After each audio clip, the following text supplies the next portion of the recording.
This is what we believe, that when we release God's Word, God will release His energy and power to transform our hearts, to renew our minds, and to change situations. Let your word be magnified. And now, here's your host and teacher, Pastor Dudes Ante.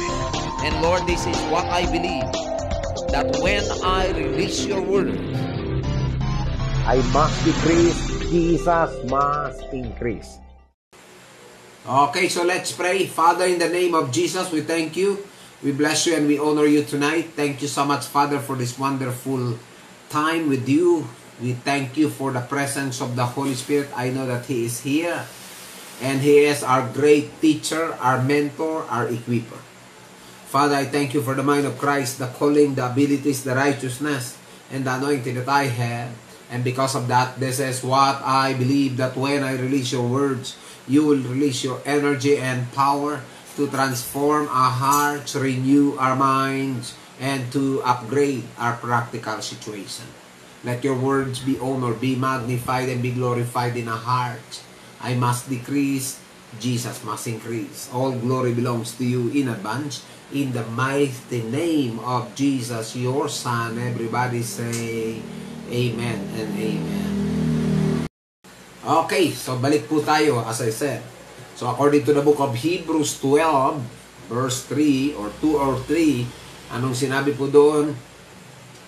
Fix your eyes unto Jesus. Fix your eyes unto Jesus. And possible ba na ma-fix natin yung mata natin sa Kanya this time? Though hindi din natin siya nakikita this time. Possible through the divine education. Through His personal divine education. At natakal po natin to. Actually, bibigyan po natin ito ng isang mahalagang pag-uusap pagka pumunta na po tayo doon sa series of teaching about His teaching. But of course, ngayon, series naman po ito kasi we discuss about the word fix. Okay, so possible po ba natin? Possible po ba na ma-fix natin yung ating mata sa Kanya though we are in the midst of the crisis, though we are in the midst of the negative situation as of this time? And I know that the Holy Ghost will continue to guide us and lead us para po ma-fix natin yung ating mata. Kasi pag hindi ma-fix, the consequence is there.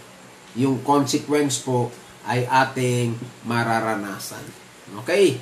So, through His divine education, bullet number 1, we need to educate ourselves in His divine education. We need to acknowledge that He is the only one master teacher. Next to that, we need to hear His message directly or His direct teaching. And we need to abide in Him and to His own teaching. Then next to that, para matuloy-tuloy po natin ngayong gabi, para matapos po natin ito, next to that is, we need to embrace His instruction. We need to embrace His instruction. We cannot accept without believing. Okay? So we need to believe, we need to accept, and embrace His instruction. So mostly, pag sa ating mga mananampalataya, mga matured, hindi na po more on sa teaching, instruction na. Mahalaga po ang instruction. So for example, ang instruction, love your enemy, instruction yan. Bless those who persecute you. No one can say, hindi natin pwedeng sabihin, pwede bang hindi? No, it's not good. Hindi po siya okay. Okay? So, pag sinabing instruction, you should obey. Great Commission is His instruction. So, if I continue to work, and if I continue to accept the challenge of the Great Commission, if I continue to believe, and if I continue to embrace the Great Commission, meaning I fix. So my eyes is fixed unto Him. Okay? So, Great Commission. Basahin po natin yung Matthew chapter 28, verse 18. Then Jesus came to them and said, All authority in heaven and on earth has been given to me. Therefore go and make disciples of all nations, baptizing them in the name of the Father, the Son, and of the Holy Spirit, and teaching them to obey everything I have commanded you. The way we teach now, dapat yung mag-e-ending sa pag-uobey. Parang motivated teaching. Pang-motivate na klase ng pagtuturo. Sinabi niya din, and teaching them to obey everything I have commanded you. So, I have. So, galing talaga sa Kanya. So, if you are continuing, supporting, doing the Great Commission, believing the Great Commission, accepting, embracing the Great Commission, we fix our eyes unto Him. We really fix our eyes. And our eyes is already in Him. No to the circumstances, no to the situation, but instead in Him alone. Sabi ko nga, matinding instruction niya sa atin is love your enemy, bless those who curse you. Okay, ang dami nun eh. Actually, ang dami. Pwede nyo na pong isipin yan. At mababasa po natin yan, Luke chapter 6, verse 27, pataas na ng pataas na mga verses. Okay, we need to know His instruction. Then next to that, we need to embrace His instruction. Know, then embrace. Pag nagawa po natin yan, nakapix po tayo. Nakapix po tayo. And you can walk above the circumstances. You can walk above your, no any law of gravity of every problem ang pwedeng humila sa'yo pababa. Because you will become a powerful Christian. You will become a strong Christian in this world. Then next to that, if we embrace His instruction, next to that, we need to obey His instruction. Obey His instruction. Embrace His instruction. Obey His instruction. Okay? Obey His instruction. So, when we obey His instruction, that is the highest rank. I tell you this one. Once we obey the instruction of the Lord Jesus Christ, we make Him as our Lord. We make Him as our Lord. The Lordship of the Lord Jesus Christ will continue to empower us for us to walk above the circumstances and to walk above this world, to walk according to His miracles, to walk according to His joy, to His faith, and to walk and to bless our lives. Yun po yung advantage. I know that He is the one who will continue to empower us para lalo natin ma-enjoy ang buhay natin na kay Kristo Jesus. Amen. Know His instruction. To know His instruction, so through His divine education, we can know His instruction. So we need to know His instruction. Then we need to embrace. So the process of embracing is, first, we need to believe. First, know, believe, accept, then embrace. Pag sinabing embrace, wala ka ng iba, okay? Wala nang ibang mas priority, kundi yung Kanya. I embrace. Yung iba, extra wisdom, extra knowledge, extra ideas para lalo natin ma-enjoy yung buhay ng paglilingkod natin sa Kanya as His representative. So you are His representative. I am His representative. So I do believe that He is the one who will continue to bless us, and He is the one who will continue to do good and great things in our lives. So, how many of you ay nag-i-enjoy dun sa instruction, dun sa knowledge of His instruction, dun sa how many of us embracing His instruction. Embracing. Great Commission is His instruction. Ang sinabi niya, go and make disciples. That is His instruction. Preaching the gospel that is His instruction. Giving, that is His instruction. Love one another, that is His instruction. Respect one another, that is His instruction. To God be the glory. I know that He is the one who will continue to bless us. Amen. How many of us, as I said, na conscious po tayo to embrace the instruction of the Lord Jesus Christ? Tingnan po natin. Actually, maraming instruction si Jesus. Mahirap po ito. Tingnan natin kung mag-enjoy po tayo dito. Sinabi niya, I say, I command, love your enemies, do good to those who hate you, bless those who come to you, who curse you, pray for those who mistreat you. Ito pang matindi. If someone slaps you on one cheek, turn to them the other also.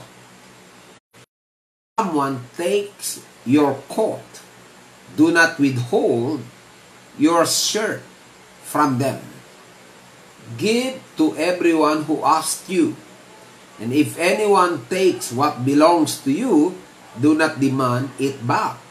Do to others as you would have them do to you. Oh, tingnan niyo po ito. Lahat po tayo hindi sanay dyan. That is not our practice. Nababastos nga lang po tayo, hindi po tayo nagagalang, hindi po tayo na-appreciate, ay sobra na ho nating dinadamdam yan. How much more kung sinampal ka? Halimbawa, ito matinding testing eh. Biyanan ka, sinampal ka ng manugang mo. Ano matindi eh? Biyanan ka, sinabunutan ka ng manugang. Biyanan ka, sinigawan ka ng manugang mo.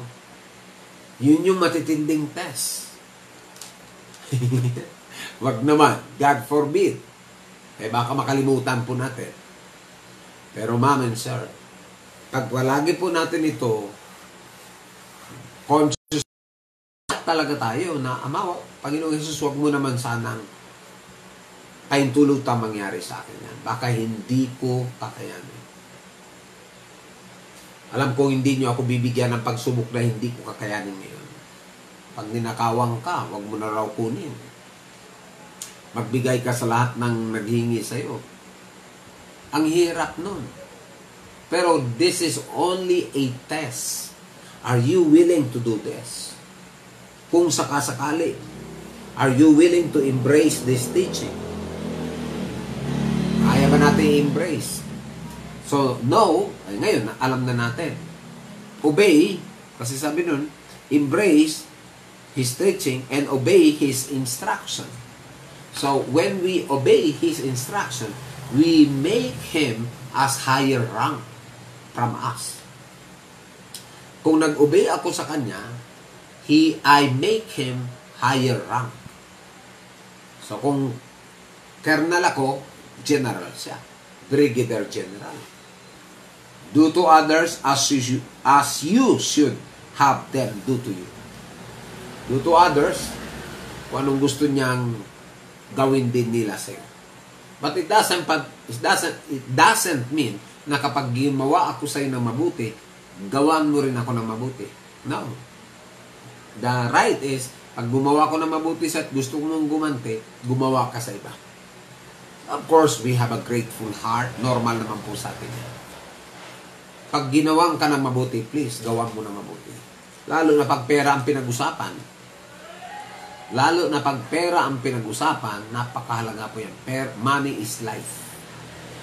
Yes, that's true. Make him as your superior. Make him as your ranking or higher rank official in your life. Once we obey His instruction. Amen. Once we obey His instruction, I tell you, more miracles in that area. Next, we are not only knowing His instruction, We need to embrace His instruction. We need to obey His instruction. Then next to that, we need to be loyal to His instruction. Pag loyal tayo sa instruction niya, meaning we are fixing or we fix our eyes unto Jesus. We fix our hearts. We fix our emotion, mind, and will unto Jesus. Amen. You are devoted. You are committed to His instruction, to His teaching.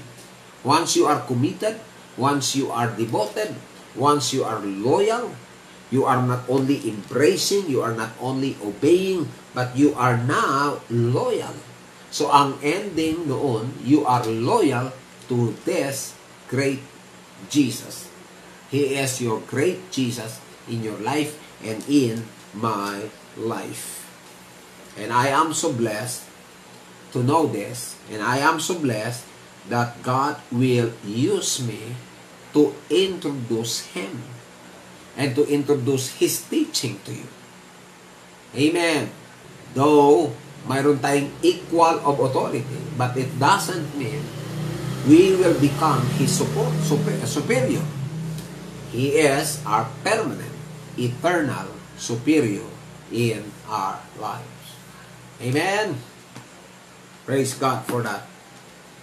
So, I need to become loyal. That's why sinabi niya, abide in me.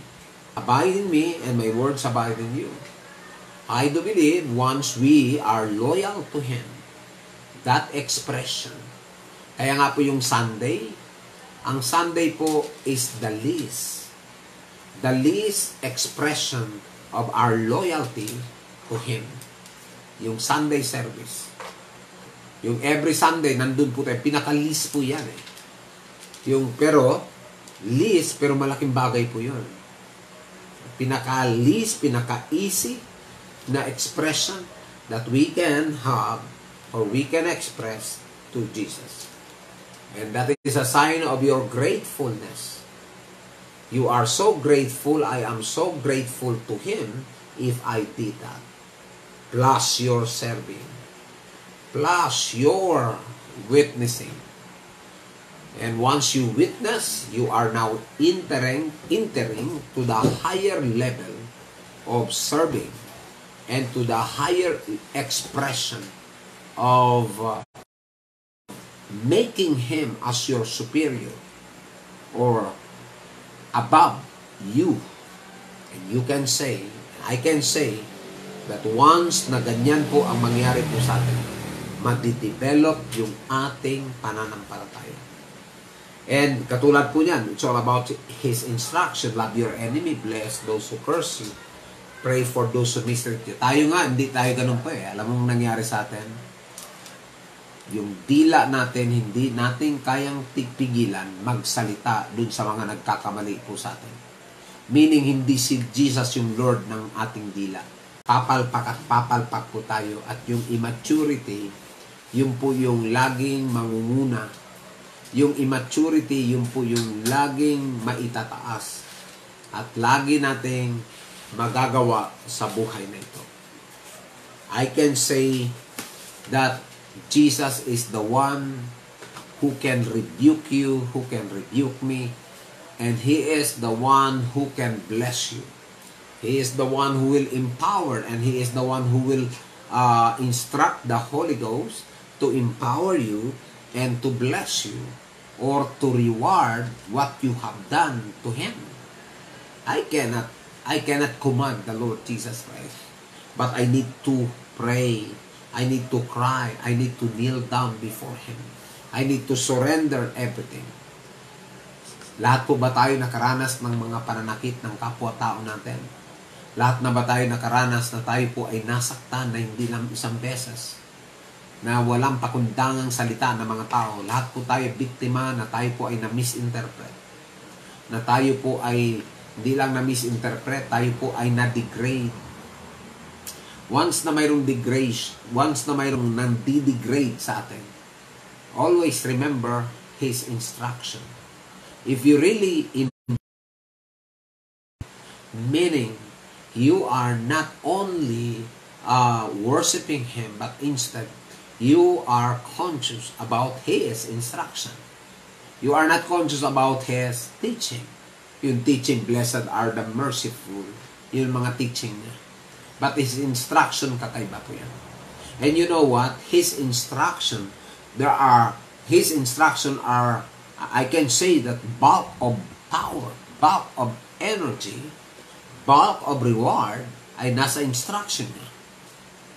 Bulk of power that can produce miracles, signs and wonders ay nandun sa instruction niya. Amen. Hindi lahat ng tao nakakasunod sa instruction. Yun na lang pag sinampal ka, ituon mo pa yung isa. Hindi pa sinampal. Grabe ka na magsalita o grabe na tayo magsalita. Gano'ng kasakit yun? Dinigrade pa lang tayo, halos nang gigiliitin sama ng loob. How much more? Kung sabi ko nga, if you're manugang, hindi ka ginagalang, di ba? Masakit po yan. Yung mga may manugang na, is that right? Yung may mga, halimbawa, hipag mo, hindi ka ginalang. Okay? Di ba masakit nun? Pero anong sabi ng Bible? Ang tawag nun, mistreating. So, ang sabi nun, huwag kang magsalita ng negative, huwag mo silang sumpain tulad ng pagsumpa nila sa'yo. But instead, bless them, or pray for them, or do good to them. O ituring mo silang enemy. Pag tinuring mo silang enemy, because walang makakalusot kay Jesus. Hindi ka pwede pumunta kay Jesus at umiiyak at magpapakampi ka. At gusto mong sabihin, galit ako sa taong yun, pwede mo bang sumpain din siya? Hindi pwede. Against yun sa kanyang kalooban. He is doing His job according to His words. His word is His pattern sa pag-decision at pagka-counsel sa atin as of now. He will counsel based on His ancient words or written words. Kaya nga po, ang written words is the pattern of His own counseling. He will not talk to you. He will not counsel you a new knowledge. He will counsel you in line to the will of God. For example, kaibigan mo, nangutang sa'yo. Okay, magandang usapan. Yan ang mga sabi ko nga po, pagdating dito, kahit ako o ikaw, ay wala po tayong may pagmamalaki sa bawat isa. Wala po. Kasi pwedeng sabihin, grabe, tagal na nating topic ito. Normal po. Alam niyo po, mahalaga na makita po natin. Mahalaga maunawaan po natin. Because without understanding regarding this matter, there will be a tendency na hindi po natin maunawaan. Is that right? At hindi po natin magawa ang mga bagay nito. That's why, kung hirap na hirap po tayo, naggampanan po ito, go to your room and pray. And you can admit, Lord, hindi ko kaya. Pag sinampal ko, hindi ko kaya yan. Huwag mong pahintulutang mangyari sa akin yan. Pag ninakawan ako, hindi ko rin kaya yan. Pag binastos ako, hindi ko kaya. Pag binastos ko, hindi ako ginagalang, o kaya bunso ko, baka hindi ko kaya yan. Ma'am and sir, that's why we need to kneel down before the Lord. Nang hindi din tayo magkasala o hindi po tayo magkaroon ng paghihigante. Kasi once hindi ka na kakampihan ng Panginoon. Actually, hindi ka naman niya kakampihan eh. But He is the one who will discipline that man. Ang discipline na pwedeng masave, pwedeng baguhin. Like Nineveh. Galit na galit si Prophet Jonah. Kasi ang Nineveh ay siyang dahilan kung bakit binagyo ang buhay. Siyang dahilan din kung bakit napunta siya sa dagat. Siya rin dahilan bakit nakain siya o na nalunok po siya ng buhay na buhay nung dambuhalang isda.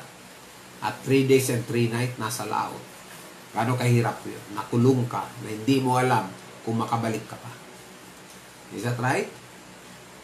Kaya nung hindi po tinuloy ng Diyos ang pagunaw sa Nineveh, naggalit na naman si Jonas. Kinausap na naman siya ng Diyos. So, paano kung ganyan, ano? Kung paano tayo itrato at paano po tayo nagagalit this time dun sa mga enemy. Kasi si Lord, naintindihan niya lahat ng tao. Ang ating Ama, ang banal na Espiritu, naintindihan niya. Kaya nga pag nag-share po tayo, hindi po bumbas pagalitan yung mga makasalanan. But instead, we are trying to touch their heart with compassion. Because the Lord God is compassionate to you. Kaya kung anong ginawa ng ating Ama, yun din po, kung paano tayo inabot, yun din po ang pag-abot po natin sa kanila. Amen! That's why we need to obey His instruction and we need to be loyal to His instruction. Kasi pag loyal po tayo, hindi na po mababago at hindi pabago-bago yung ating mga ugali. Progressive na yun. Nagagalit tayo, nag-fail tayo bilang tao, pero mamaya-maya, babalik na sa normal. Pinagsisisihan po natin. And hopefully, sabi ko nga, bulk of power. Bulk of power. Yan po yung aking naintindihan. Bulk of power kapag nakikita po natin, naintindihan po natin, naunawaan po natin, nagagawa po natin yung pong loyalty kay Kristo at loyalty sa kanyang katuruan. God is great. I know that He is great. Last but not the least, we need to love, we need to embrace, okay? We need to love and embrace our instructor, the Lord Jesus Christ, our pwede kasi natin, pwedeng walang power, pwede walang dating yung teaching niya. Kasi yung pala, yung nagtuturo mismo, hindi natin mahal. Personally ba, tanggap po ba natin na si Jesus ay siya po yung ating great master teacher? Tanggap po ba natin na siya yung Lord natin? Tanggap po ba natin na siya yung ating hari? And do we love Him? Iba po yung superior mo lang na hindi mo siya minahal. Pero pag superior mo na minahal mo, hindi ka lang sumunod sa Kanya, kundi masaya ka na sumunod sa Kanyang utos. Kaya hindi po tayo, for example, we are not embracing His instruction because natakot tayo. Hindi po tayo nag-embrace ng Kanyang instruction because mayroon tayong takot sa Kanya. We will not obey His instruction dahil mayroon din tayong takot sa Kanya. We will not be loyal to His instruction dahil may fear din tayo sa Kanya. The best is why we allow Him to educate us, why we need to acknowledge His teaching as our master, why we need to hear His message, why we need to abide in Him, why we need to know His instruction, why we need to embrace Him, why we need to obey His instruction, why we need to be loyal to His instruction. Why? Because we love Him. Why? Because we embrace Him. We are not only loving Him, but we also embrace Him. So we are not only embracing Him, but we love Him. That's why we embrace Him as our instructor, as our Lord Jesus Christ. Do you love Him? Kaya ko yun ang kulang Yung love, hindi po na-develop yung love natin sa Kanya. And I know that we will continue to discuss this. And I do believe na ito pong love na ito, is greater than the faith that we discuss. Or faith, I can say that love is the foundation of the faith that we have in Him. We need to cry out. We need to pray. That is the reason kung bakit kailangan natin mag-pray. Kasi kung titingnan po natin, kaya tayo nagpe-pray may kailangan kasi. Kaya tayo lumalapit sa Kanya kasi nagpapakampi tayo. Kaya tayo lumalapit sa Kanya kasi may takot tayo sa Kanya. Iba po yung may lumalapit tayo sa Kanya dahil mahal po natin siya. So if you love Him, you can embrace Him continually as your instructor and Lord, that Jesus, the Christ, the King of your life. I love Him not just as my Savior. I love Him as my instructor. He is my instructor. He is my master teacher. And that is the reason I obey Him. That is the reason I prioritize His words, His teaching, because I love Him. I love the Lord Jesus Christ. I love Him as my instructor. Di ba minsan we love Him because He is our Savior? Love Him as your instructor. Love Him as your professor. Love Him as your gentle teacher. He is our King, Lord, Master, Teacher, but still, He is our but I love Him as a Savior. I love Him as my Master, Teacher. I embrace His teaching. I will honor His teaching. I will love His teaching. I will continue to obey His teaching. I will become loyal to His instruction. Loyal to obeying His instruction. Embracing His instruction. I want to know more about His instruction. I want to abide in Him. I want to hear His message or directly to His teaching.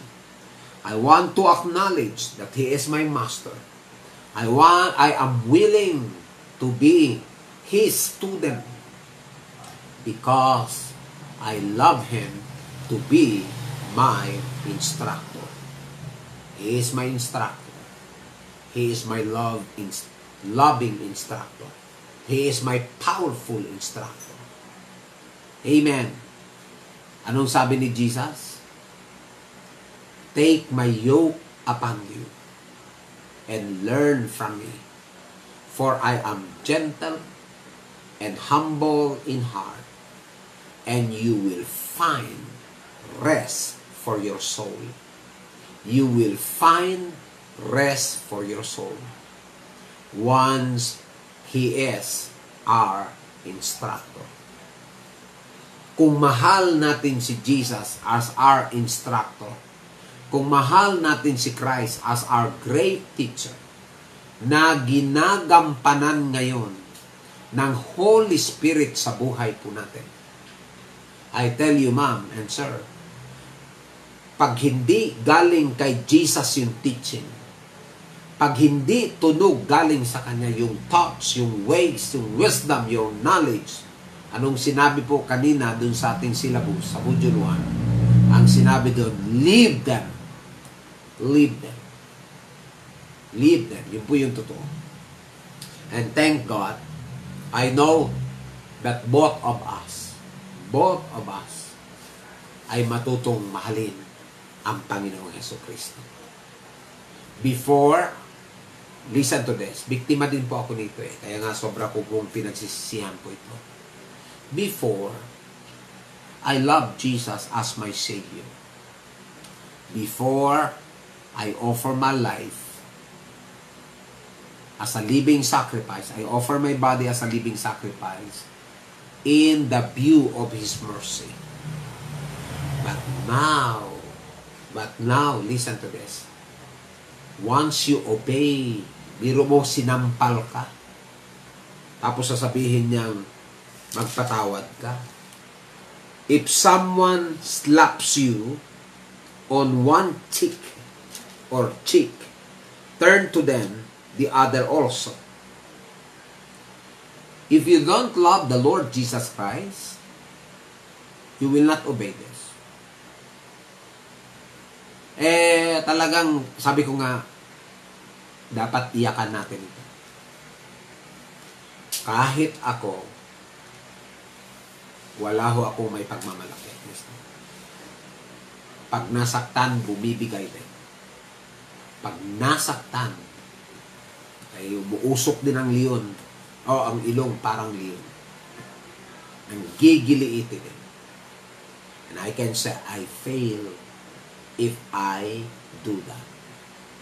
Sino sa atin ngayon ang hindi nag-fail in this area? Sino sa atin ngayon ang magsasabing, I did not fail that? Kailanman hindi ako ganyan. Kailanman hindi ako nagagalit. Slap na ang gagawa nito within the house. Kapatid mo, kung sino pang bunso, yun pa yung bastos sa'yo. Manugang. Kung sino pa yung mga grabe. Sometimes, hindi katanggap ng mga kapatid. Sometimes, hindi katanggap ng mga biyan mo. Normal po yan Lalo na sa pastoring. Sometimes, hindi katanggap ng mga tao. Slap din yan. Sometimes, walang pakialam ang mga tao sa'yo. Sampal din po yan. Sometimes, di ka man lang kukumustahin. Sampal din yun. Ang sakit no.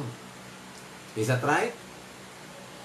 Sometimes, ipapakita nilang hindi ka mahalaga. Sampal din yun. Pero hindi yun papatulan. How about kung sinampal ka? How about? Magsishare ka tapos sinampal ka. Naalala ko po yung isang kwento. Mahalaga po ito. Isang evangelist o isang tao nagpipreach. Sinampal po, no? Sinampal po yung nagsishare.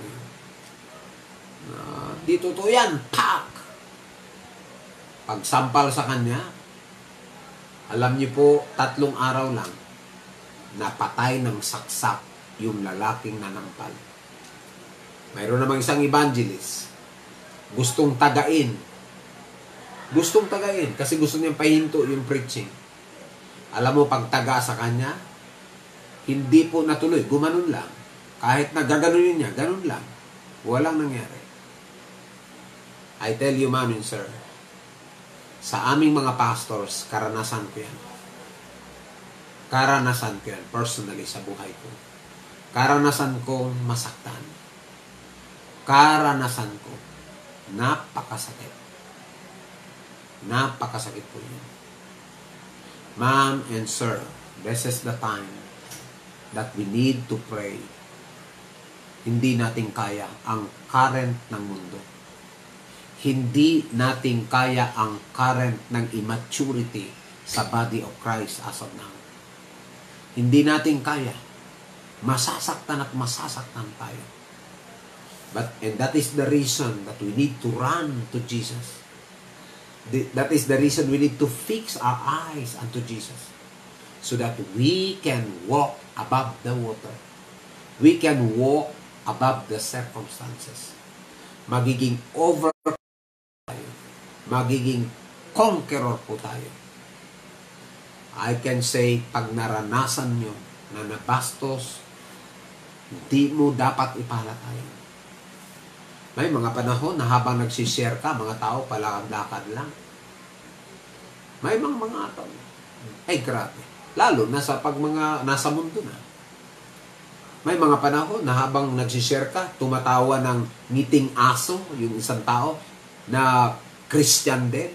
Ibig sabihin, hindi niya gusto yung teaching. Masarap sanang sabihin, anong ngiti-ngiti mo dyan? Kaya mo ba yung ginagawa ko? Ay, naku. But I tell you, hindi ka man sinampal physically, pero sinampal ka spiritually. Ulitin ko po ito. Dito tayo madalas mag-fail. Dito tayo madalas bumagsak. But if you really love the instructor, the Lord Jesus Christ, you will see yourself. You can live in this world above the circumstances. Karanasan ko po yan as a pastor until now, kung paano ka sasampalin ng harap-harapan na minsan, iparamdam nila sa iyo na wala ka, baliwala ka. Hindi lahat ng mga tao sa church, mahal nila yung kanilang pastors. Kasi hindi din lahat ng mga pastors ay nagmamahal sa kanilang mga church. Hindi po lahat. Sampal din po yan. Pero alam niyo po, ako, ito yung aking karanasan. I want to love Jesus. And my sacrifice as of now is for Him. Tanggapin man ako ng isang tao o hindi. Sampal man sa akin yun. Physically, spiritually. Kasi ang pinakamasakit ngayon, naramdaman natin yung emotion, mind, and will. Alam niyo po sa aking buhay, kung paano po ako ngayon, kung paano po ako this time, nakaupo, nakakapag-share, nagagamit pa ng Panginoon. Dahil I apply that I love Jesus. I love Him. And I embrace His instruction. Tingnan niyo po ito, balikan ko lang po ito. If someone slaps, marami po kasing ibig sabihin ng sampal. Nireject ka, hindi ka pinapansin, hindi ka mahalaga sa kanila. Nangyayari yan. Lalo na sa akin. Lalo na sa amin. But thank God, God is so great. Hindi kayang tumbasan. Tanggap ko na po yan, personally. Tinanggap ko na po yan. At hindi ko na po nilalabanan yan. Ma-appreciate man ako o hindi.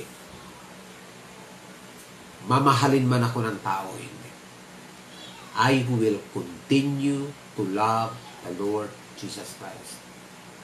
I will continue to obey His teaching. And I will continue to love my neighbor. Anong sabi ni Jesus? Love your enemy. How about your neighbor? Love your enemy. Do good to those who hate you. How about yung mga hindi naman nagagalit sa iyo? Kung ang ating enemy, pinapamahal niya, how about your pastor? How about? Napakasakit po nito. Yun na lang hindi mo pinahalagahan. May ito po yung isa kong karanasan. Napakasakit. First night ko na nagturo sa LTI. Yung first time ko nagturo, nag-expect yung marami na si Pastor Gary yung magtuturo. Yung pala hindi, ako yun. Alam niyo nangyari? 4 na tao ang lumabas. 4 na tao, 4 na estudyante. Isang doktor, isang engineer, isang engineer at isang businessman. At hindi ko alam yung isa, kung anong trabaho ng isa. Umalis po sila. Lumabas po sila. At ang katakataka po nito, hindi yung bumaba. Pumunta sa staff. Pumunta dun sa isang staff na nasa isang office at sinabi, where is Pastor Gary? We thought that Pastor Gary is the teacher of all the subjects that you have in this school. How come somebody out there from the province, okay? From the province, naririnig ko po yung kasi nandun. Parang nagwawala po sila. Gaano kasakit yun? Hindi lang po slap yun sa face. But you know what? Hindi po ako nagpadaig. Tuloy-tuloy po ang aking pagsishare. Tuloy-tuloy ang aking pagsishare. Siyempre, first time mo humarap sa tao, hindi naman ako sanay. Tulad kanina po, ang sa module 3 po natin, probinsyano. Galing dito po, sa Laguna. Hindi naman malaking church. Pioneering. So, anong itsura mo pag nandun sa isang malaking church? Alam niyo po, kung siguro hindi ako binigyan ni Lord ng kalakasan, wala na po ako sa ministry this time. I can say na sobrang hirap na wala pong pwedeng makaintindi. Wala pong pwedeng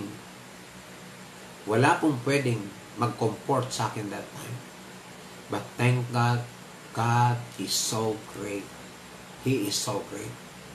Ang aking kapital lang is yung aking Panginoong Jesus at yung aking calling at yung aking attitude. At ito, nababasa ko na kasi ito that I need to love those people who slaps me. Those who don't love me, I will decide to love them. Masakit man o hindi. I will continue, and that is my commitment, that I will continue to love the Lord Jesus Christ. And I count Jesus as my instructor. He is my instructor.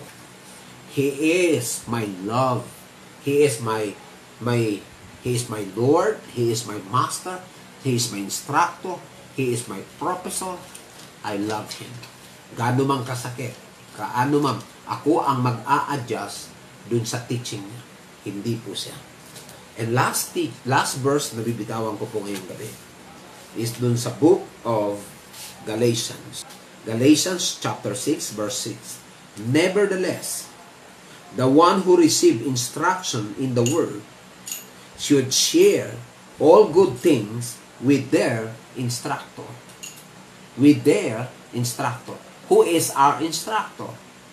Who is our teacher? Jesus. Anong ginawa natin? That's why we give our tithes. Alam niyo po, hindi lahat ng Christian tither, hindi lahat ng Christian sower, hindi lahat ng Christian generous. When you do things, when you do sin, hindi mo ginawa yan sa tao. Ginawa mo yan kay Jesus. And that is the reason that even me today, I do preaching, I do teaching, I do visitation, driving, serving, and I also practice generosity to my Jesus. I do tithings, and more than tithings. Ginagawa ko yan, pinapractice ko yan, because I love my instructor, I embrace Him, and I really believe that when I sow a seed to His ministry, when I support to the ministry of the Lord Jesus Christ as my great teacher, as my mentor, I know that the Lord will continue to bless my life. He will anoint me, He will preserve me, and He will bless me, and He will bless the calling that I have in my life. Glory to Jesus. Glory to the living God. Church pastors, don't forget to give, to honor Jesus, your master teacher, your king, your professor. You can share your whatever things, whatever good things, whatever harvest. Do not hesitate to give your tithes to Him. Do not hesitate. Honor Jesus as your instructor.